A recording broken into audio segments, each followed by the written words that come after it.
Back then, there was a machine. It picked up on the fourth ring. The tape made a sound before the voice ever did. Then, whoever lived there told you who they were and what to do about it. It's a voice they'd practiced at least twice before they got it right. You've reached the Gordons. We can't come to the phone right now, but if you leave a message at the beep. The outgoing message was 15 seconds long, sometimes 30. Some families recorded it together.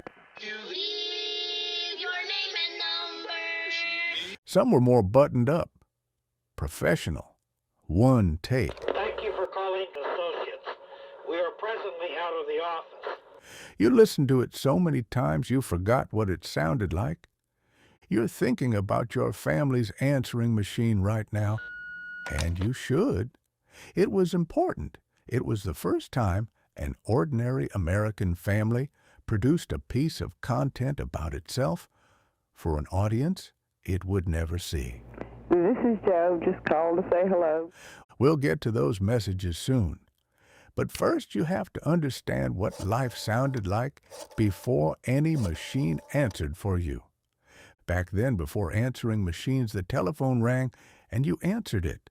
That was the agreement, not a written one, not a rule anyone explained to you, but you knew it the same way you knew no elbows on the table. The phone rang, you answered it. You didn't know who it was. You didn't get to know before you picked up. You just picked up. The phone demanded your full attention and you gave it because that was the only option anyone had ever imagined. Businesses understood this problem long before families did. By the 1960s, if you called a doctor's office after hours, a machine answered. Reel-to-reel, steel casing, heavy enough to need 2 men to move it. The answer phone, the tel-magnet, the code A phone, they cost as much as a used car. For 20 years, only corporations could afford not to answer the phone. That was about to change. In 1971, a company called Phonemate put a machine on the consumer market for around $200. It weighed 10 pounds. It held 20 messages on a reel of quarter-inch tape. It looked like something that belonged in a cockpit. Nobody bought it, not yet. Through the 1970s, the prices fell and the machines shrank. By 1983, you could find one at Sears for $69.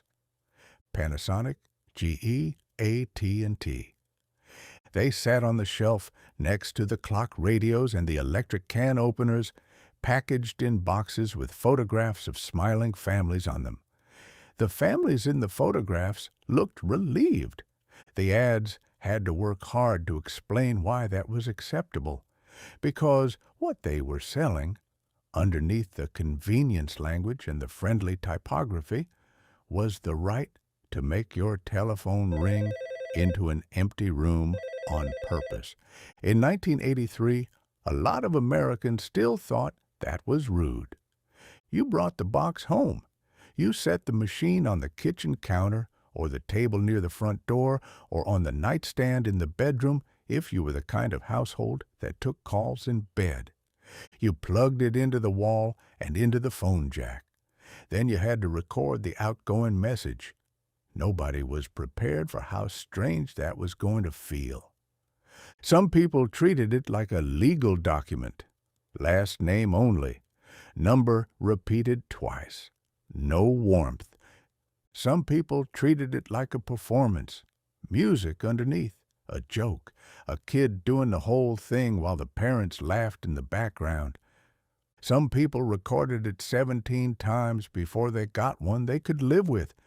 The problem was hearing your own voice played back. Tinny. Wrong. Not the voice you heard inside your head. You pressed record anyway. You told the world who you were in 30 seconds or less. And then strangers called and heard it. And people you knew called and heard it. Hello. When you hear the tone, leave your name and a brief message, and we will contact you upon our return. About a third of American households had a machine, and somewhere in that third, someone did something that changed everything. The phone rang. They were home. They didn't answer. I know you're there. You were just on the phone and it was busy, okay? Pick up. Pick up, man. They stood in the kitchen and they listened, and they let the machine get it. This sounds like a small thing. It was not a small thing. For 100 years, the telephone rang and Americans answered it, not because anyone forced them, because the alternative, knowing someone was trying to reach you and choosing not to respond, had no social language around it. There was no way to do it without it meaning something bad. The machine gave you cover. You weren't home. The machine got it, except you were home, and you knew it, and slowly, quietly, so did everyone else. Newspaper columns explained the etiquette first. Letters to Ann Landers. Dear Abby, is it rude to screen your calls? The answers were careful and unconvincing, because the people writing in already knew what they were doing. They were standing 4 feet from a ringing telephone, completely still, waiting. What you were waiting for was information. The outgoing message played.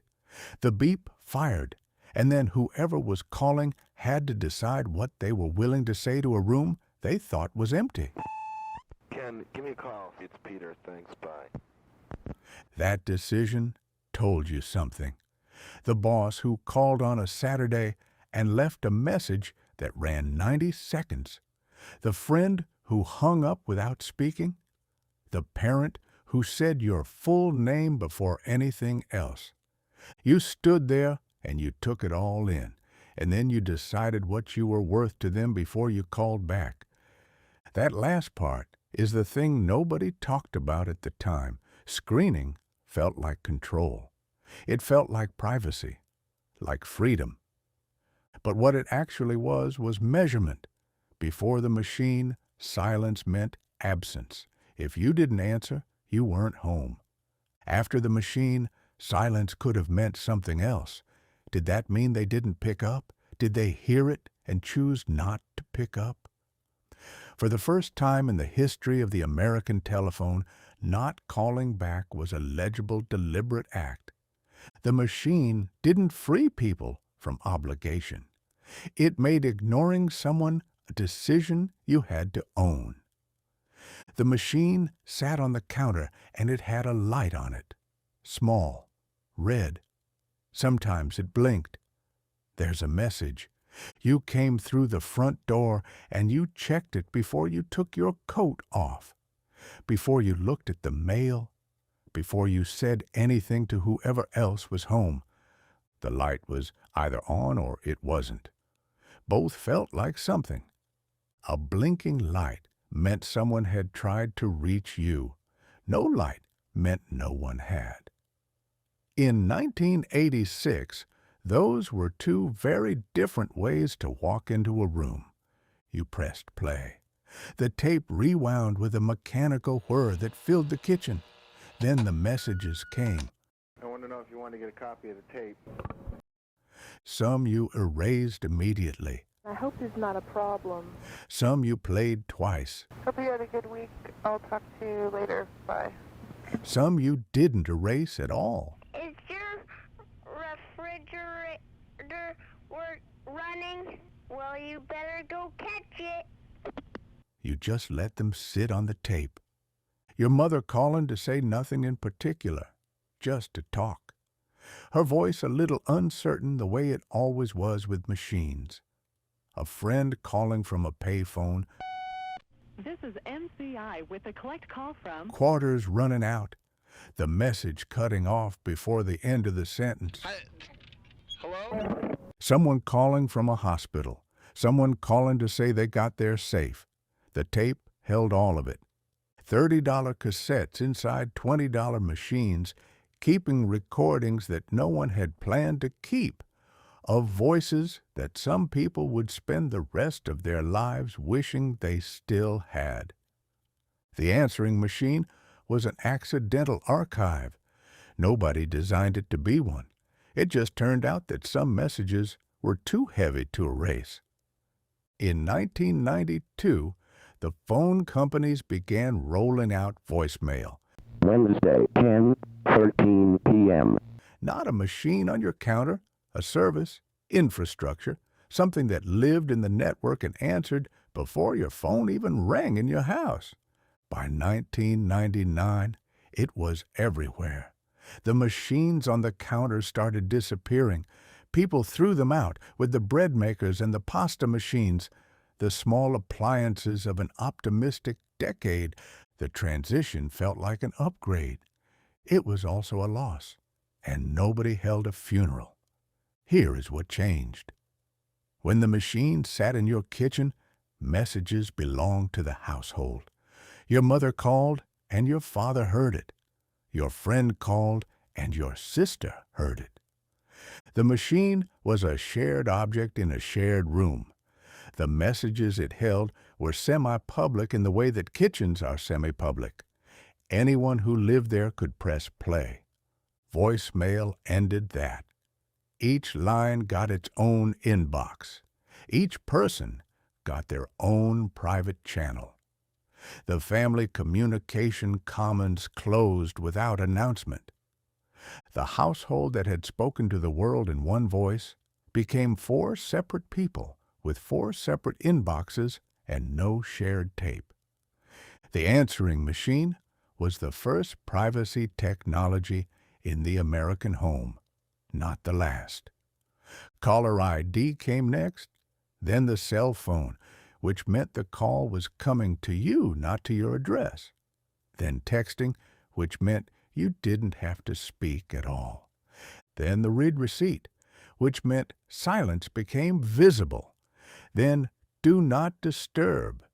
Then a phone that learned which calls you wanted and which ones you didn't, and filtered them without asking. Every one of those technologies is downstream of a blinking red light and the question it introduced into American domestic life. The question of whether you had to answer and what it meant if you didn't. Somewhere there is a tape with your family's voice on it. 30 seconds. Recorded on a Tuesday afternoon in a kitchen you can still picture. The counters, the light coming through the window over the sink, your parents' voices, practiced, a little stiff, trying to sound like the kind of family that had it together. You've probably been thinking about it for the last 20 minutes. It sounded exactly like home. Remember to come back if you enjoyed this, and please subscribe if you can. Don't forget to leave a comment on what you liked, and maybe even what you didn't like. I really appreciate the time you all spend with me living in back then. I'll put the next one right here. See you soon.